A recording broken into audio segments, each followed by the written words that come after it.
Alright, so the part that probably most people were waiting for, judging by my YouTube views from last week, the upcoming Relics. For this section, I'm not going to be pointing out necessarily specific banners, mainly just because there are no real hybrid banners. Like, every banner is a hybrid banner. I don't think there's any banners aside from the double BSB Fest that are pure physical or pure magical. Instead, what I'm going to be doing is highlighting specific relics and when they either first or next appear. And those relics, specifically pointing them out as relics that are good for hybrid characters or hybrid teams. So right now, currently in the global, you've got the Vincent event. The second banner for that just dropped, and it's actually a really good one for hybrid teams because you've got Vincent's cloak, as Club Blanc said on stream. You pulled that. Congrats on that. It's a great item. Vincent's cloak is plus 35% attack and magic to himself. That is a fully stacking buff. It is great for him as a mage in a mage party. It's great for him as a mage in a physical party. You can absolutely make, and that also stacks with Memento Mori once we get it, by the way. So having Vincent as your dedicated darkness caster, he's actually better at it than a character with an in-dark soul break. Wutai Headband is kind of the odd man out from all the rest of the relics on this list, because it doesn't increase Yuffie's damage at all. Yuffie, excuse me. However, it makes her such a good character that I thought I would toss it on here anyway, and she's a character who can kind of fill a swing role. She can either do physical or magical damage fairly well if the boss is weak to ninja spells. And then Sid's Poleaxe provides him a stacking, or at least a self buff. I believe it provides him a self version of Hand of the Emperor, which can be used as your solo physical character if you so desire. Frostbiter, I've actually been surprised at times, not always, but at times, by how much the Cloak Soul Break does. The Cloak Soul Break does do physical damage instead of magical, in addition to the buff, so you'd think it would do like no damage. But I've actually had times where it's done over like 10,000 damage without, and I don't have his gun. I don't have any guns for him to use that have any magic on them, and I use him as a pure mage. So, like, it's not always, the best thing, but it's going to do at least a little bit of damage. And sometimes it'll actually do quite a bit of damage. Like, don't forget, if you're chaining his Soul Break does raise his attack by 35%, which is fairly huge. The next relic coming up that has a notable, or the next banner coming up that has a notable relic on it is the first banner for Bosch's event, which has his shield on it. His shield gives Hand of the Emperor, which is a great physical team buff. It is also a great buff to have on a solo, just a solo physical damage dealer, because it helps your team's defense, and it gives him an attack buff. And it stacks with his own Mirror of Equity attack buff. So Bosch is actually an excellent solo physical character. It also buffs holy damage. Wearing the shield itself buffs holy damage, which makes Saint's Cross even better. It's one of the best armors in the game, is Bosch's Platinum Shield. And the second banner on Bosch's event also has Von's Super Soul Break, which is it's an AoE steel power that only gives him a plus 35% buff, which sucks in a full physical team because it's going to overwrite Shout. But if Von's your only physical character, it's great because it gives him a stacking attack buff and it debuffs all the enemy. This is one of the things that makes hybrid teams really nice, is you can make use of some of these relics that you're like, well, this just doesn't work with my team. Well, you can make a team that it does work with, and that team might even be better than the team that that relic doesn't work with, if you understand what I'm saying. Next one is Sorcerer's Crown in a Diaz event, which is It's a copy of Kepka's Cloak. It's AoE magic plus 20% and haste stuff. This is, again, it's an AoE base magic buff, but that works just as well on a single character. Plus, it provides your party with haste. Nothing wrong with that. Everybody can make use of haste. That's on Adia 2. The first Adia banner is not great for hybrid teams, unfortunately. Kuja 1 and Kuja 2 both are actually pretty good hybrid banners. Kuja 1, Kuja's Soulbreak, its Punisher, it has Dark Flare Star as its ability, which is, again, it's an AoE face plus damage up, or plus just raw damage. The AoE part of the face isn't great if he's your only mage, but the fact that he gets it is great. It also has Orichalcum, which is Zidane's Super Soulbreak, and it's basically a clone of Kaganui. Same thing applies to it there. It's bad in a shout team, but it's great at Zidane's your sole physical character, or one of two physical characters. The second Kuja banner has Exploda, which is a weaker Orichalcum, single target instead of AoE. Also has Kuja's Gloves, which give him in dark, which increases the damage output of his dark damage abilities by 50% and his dark damage soul breaks by 80%. So if you chain the soul break back to back to back, it does a lot of damage the second and third times. More damage than it does the first time, by almost double.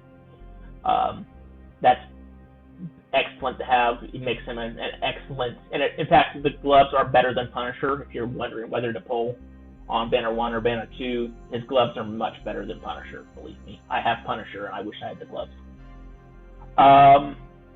Then there's kind of a bit of a dry spell. The next one with significant, or what I consider significant, hybrid relics. There are others that I'm passing by here, but they're just not as notable to me. You'll just have to take my judgment for it, or go through the list on Fanta.org and figure it out yourself. The next one is the Final Fantasy XIV banner, the Titan event, which introduces Ida and Papalimo. Both of their Super Soul Breaks are pretty good. Ida's provides a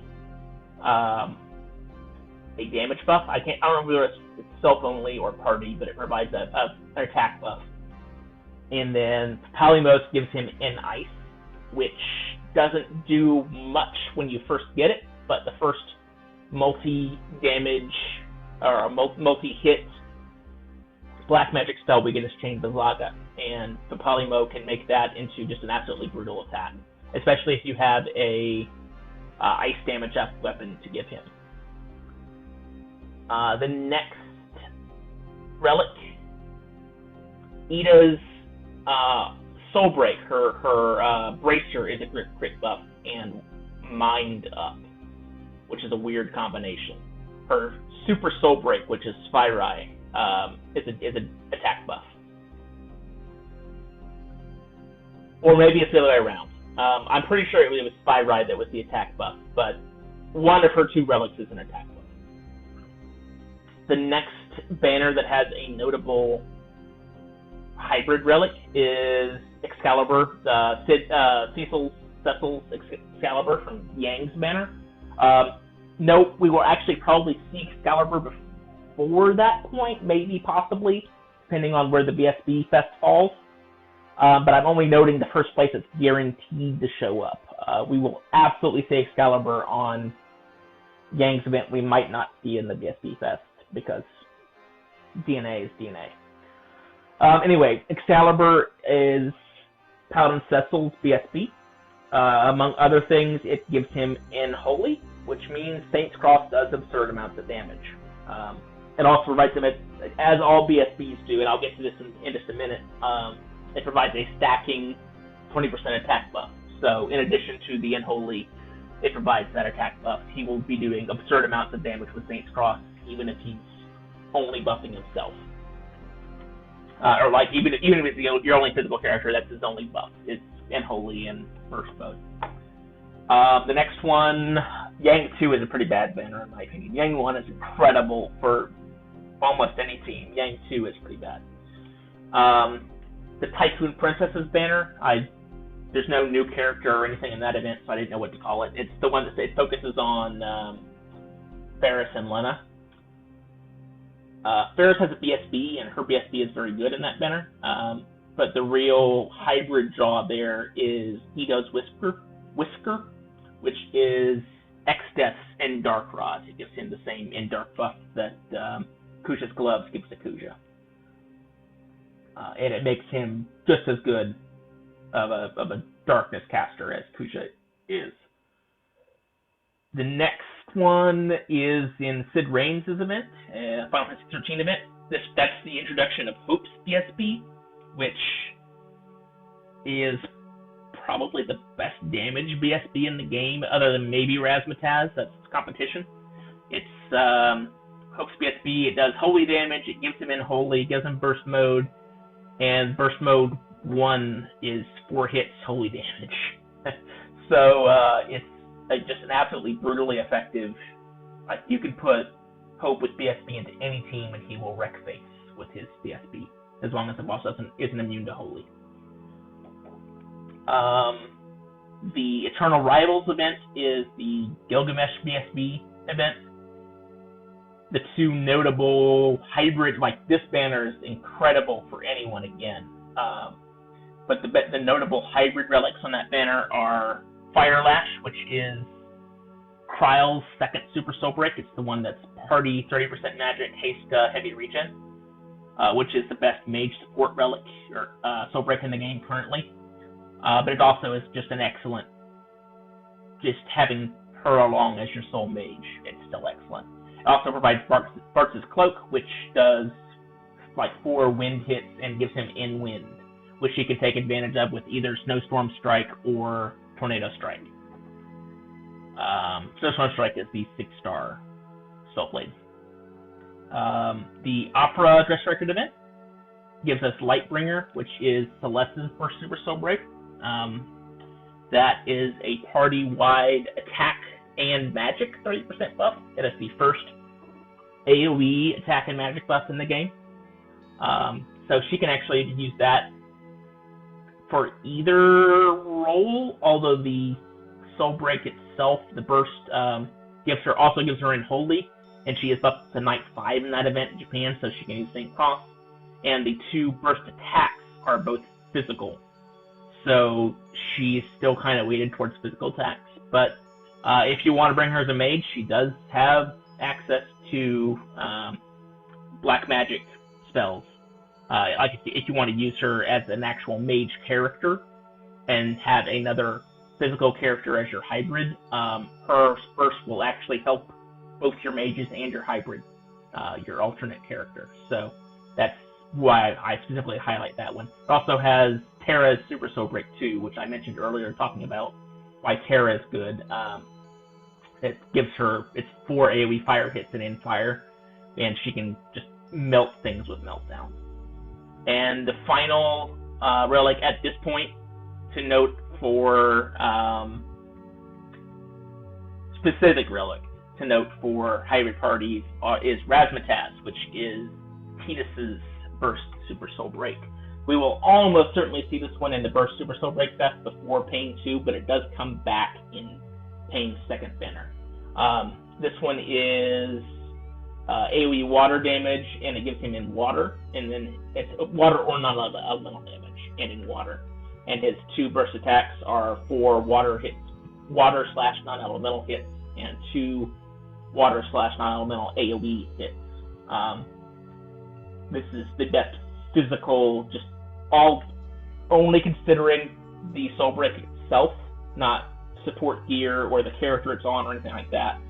It is the best physical damage Super Soul Break in the game, or burst Soul Break in the game. Now, Tidus is not the best character, but it doesn't really matter when you're using a burst, because that's all you're going to be using, and he can use Life Siphon to power it up. And then in addition to those specific relics, literally any burst Super Soul Break is good.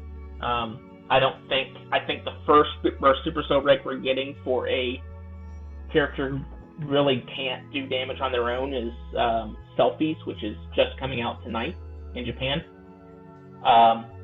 any other Super Soul Break is going to be great for your solo character because it provides them that stacking 20% damage buff, plus self-haste and all that other stuff.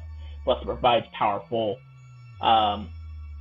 ability, like you don't need to actually have the abilities to use the commands. It replaces your attack command that's infinite use while you have burst up. So if you get a burst soul break for a character, that character's great in a hybrid party. Honestly, any burst, even Yuna's burst makes her great. Like Yuna's burst, maybe the Yuna's and Ramza also has a terrible burst super soul break as when you compare it to other bursts. But when you compare up any burst to any other soul break, the burst wins.